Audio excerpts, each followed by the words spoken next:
the Poetry Center, bringing poetry to Patterson since 1980 at Passaic County Community College.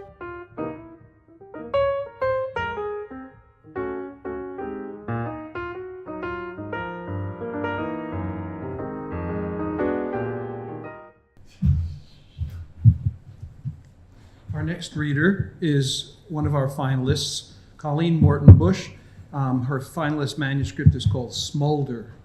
Colleen has an MFA in poetry from Pennsylvania State University. Her poems have appeared in Willow Springs, New Orleans Review, Sycamore Review, Poet Lore, and other magazines. She's the author of the nonfiction book, Fire Monks, Zen Mind Meets Wildfire, published by Penguin Press and selected as a best book of the year by Publishers Weekly, the San Francisco Chronicle, and Barnes & Noble. She is an alumna of the Virginia Center for the Creative Arts, the Community of Writers, and Tin House Writers Workshop. Her prose is published in Orion, Wild Hope, the Washington Post, and Yoga Journal, where she was a senior editor. She has worked as a college instructor in New Orleans and Beijing. She comes to us today all the way from San Francisco Bay Area. That's a long trip to Patterson, where she lives with her husband, 2 cats, and a vivacious mini Australian Shepherd. Colleen is a student of yoga and Zen practitioner. She has hiked across the Grand Canyon twice, skied the Vallée Blanche in France, and cycled to the top of the Col du Tourmalet. My wife will correct me if I'm wrong on the French, in the French Pyrenees. But she is just as happy being behind a good book. Here's Colleen.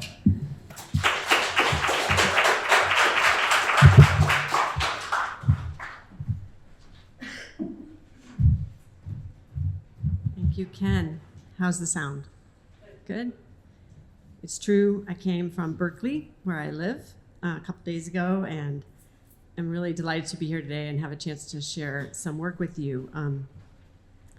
So I'll just say a bit, mostly in the beginning, and then not so much with each poem. But Smolder, just to explain a little bit where this title comes from, is a long time ago now, a couple decades ago, my husband received a diagnosis of smoldering multiple myeloma. It's a treatable but incurable blood cancer. And at the time, the prescribed treatment was watch and wait, do nothing, which is a little alarming when you hear you have cancer. Sometimes the title comes before the work. So right away, that word smolder, that whole idea of smolder, settled in me, and the lushness of that word in the midst of all this dry medical but very scary terminology got my attention, and I knew I would write towards that at some point. I wrote some of those poems, and then I forgot how much that I love and need poetry for quite a long time. I wrote a nonfiction book, which Ken mentioned. I wrote other nonfiction books, which are still waiting for their publishing home. And in the last couple of years, I found my way back to how much I love this form of poetry, and in particular, the way that it can tell a story the way nothing else can, and accrue meaning in the way that really nothing else can. And thanks to the encouragement of some very close poet friends, one of whom is here, David Keplinger, who I sent a poem a day or a poem a week for a while, I now have that collection called Smolder.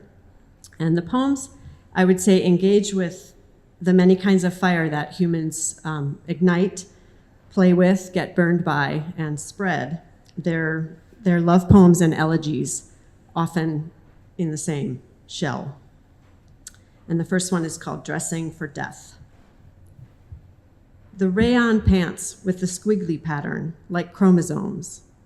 The sheer cotton tunic. Leather sandals. Breton cap. Lipstick. This is what I wear the day we see the first hematologist. In the waiting room, I count the practical hats, hairless heads, eyes trying to decipher if I'm one of them. A friend, a Zen priest, told me how after shaving her head and taking vows, people smiled at her pityingly when she wasn't in robes. She gave her long hair to locks of love. She is fortunate. Her female forebears in the priesthood removed the distraction of their beauty by scarring their faces with hot fireirons just to enter the temple. You're not sick. You smolder. Your illness a not yet flared flame. And it's death's head I want to turn. If I look good enough, maybe she'll concede. I claimed you first. The next poem is called Kolinos, and the one thing to explain is Yunmen appears in this poem. He's a 9th century Tang Dynasty Chinese Zen master who appears in a lot of koans, those crazy teaching stories. In Hania, our first night in Crete in 2003, you bought a tube of Kolinos Super White. Is it good? The clerk, smile shrugged. A tin of Kolinos tooth powder from the set of MASH gleams among the treasures at the National Museum of American History. But we did not know that then, newlywed, nosing the rugged southwest shore in kayaks, tearing out Lonely Planet pages as we paddled. Back in Hania, a dermatologist treating your inflamed ring finger spied your barnacled toe and prescribed an antifungal. Tough on the kidneys, so back home, we checked. We go searching for one thing and discover another. For the clear-eyed person, there are no holes to fall into, wrote Yunmen. But we fall into holes. When? Why? How? Summers too close to petrol? Some toxin, like triclosan, in most toothpastes and soaps, even socks and yoga mats. Kolinos, Kolinos. Kolinos became our watchword on the long crossing. Life vest of why not? Or might as well, right? Or whatever you want, my love.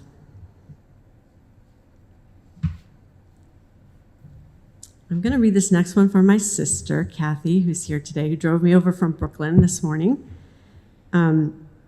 This may be the longest incubated poem in this collection. I was in the womb when the men walked on the moon for the first time in 1969. I'm giving away my age. I don't care. It's lovely to get older. And I've been trying to write about it for a very long time, and I think this poem may have finally done it. And it's called Crescent Moon, Detroit, September 2020. 1. My father's dying inside a pandemic, but not of it. I fly double-masked between triple-stacked severe weather warnings, possibility of a tornado or two. Prop my swollen, spider-bitten shin on the bulkhead. When I land in Detroit, a text, call to say goodbye, just in case.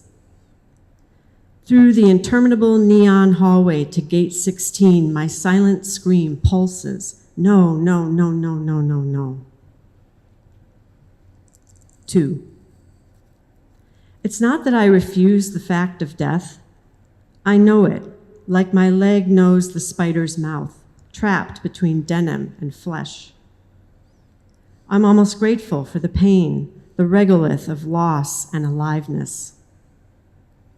Just a few weeks ago, he watched NASA's Apollo 13 documentary from his blue chair. This crew is coming home.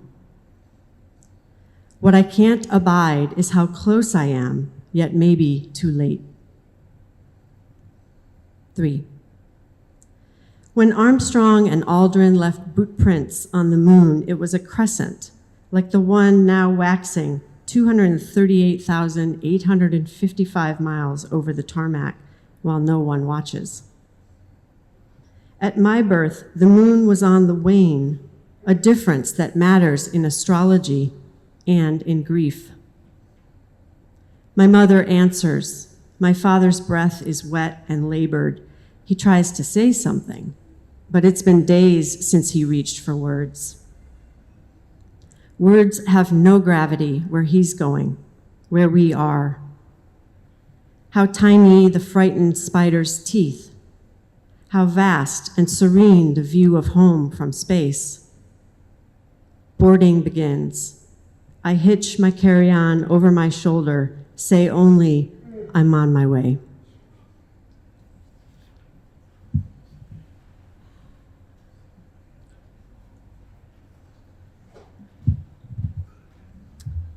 Despite what I say, I don't know if I'm willing. Your numbers are oscillating, says your sweater-vested hematologist, trending up with the occasional dip. Like during takeoff, when you feel the Earth's attempt to wrest back what's leaving before the plane levels and you're free to move about the cabin, lucky and bored. I don't like this moment. I always think something's wrong. I think I'm going to die now for a trip to Michigan or Patterson. I watch the flight attendants' faces, figuring if something's wrong, I'll see it there. But then what? Despite what I say, I don't know if I'm willing to assist others in an emergency. Right? The last time I took CPR was years ago, and what I remember best is the curious plastic kiss of the dummy. In a family of nurses, I'm the disquieted one, slippery-kneed at the bright of blood. Yet your blood is all around us, measured in M spikes, Kappa Lambda light chains, like some Venus fraternity of the order myeloma. A beautiful word, really. A flock of geese, just before they hit the engine inlet. Spray of white-winged shrapnel. I think I just have a couple more for you. How am I doing on time, Ken? Awesome. Okay. Short one. See how needle contains the word need. I'm going to miss this, I think, as I punch the needle through skin and inject what my body might use to make another body. Never knowing if it's going to hurt or I won't even feel it. More afraid of not feeling.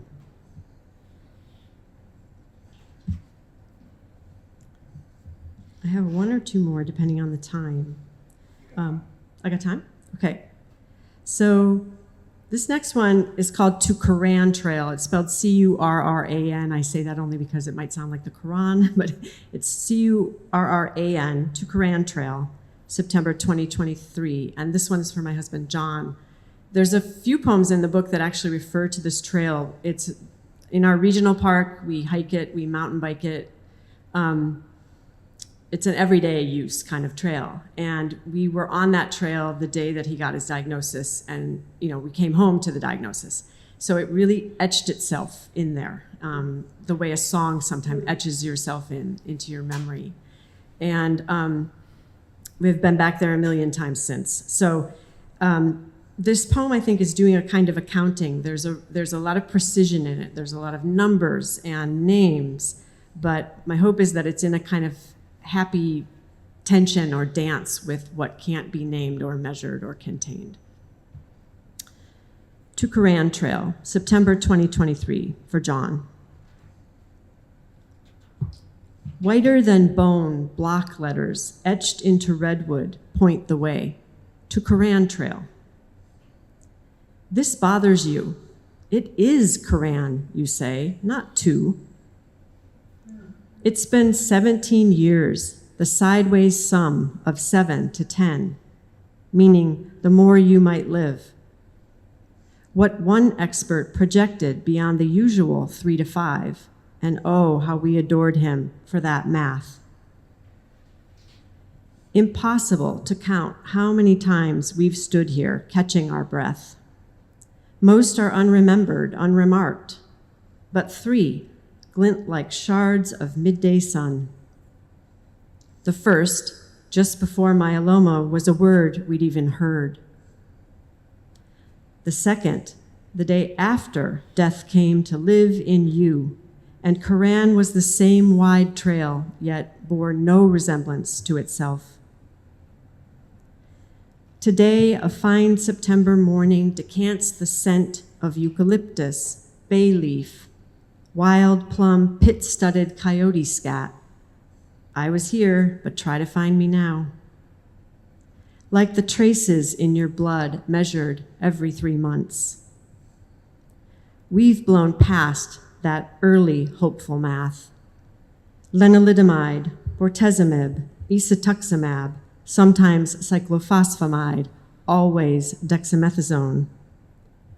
One babe unborn, one death undied.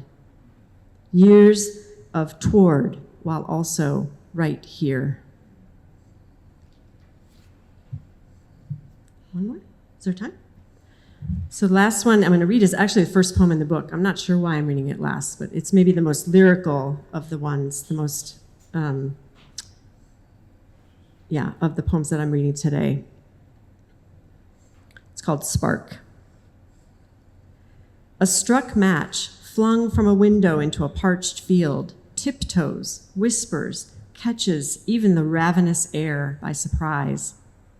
Depends on everything for what happens next. But where does love go when a body once adored boards a train in one place and steps off it in another, utterly unadored? Does it stay on the train? Does it vanish or merely change direction? Birth and death, two refractions that for all their rowdy mystery aren't learned, but known all at once.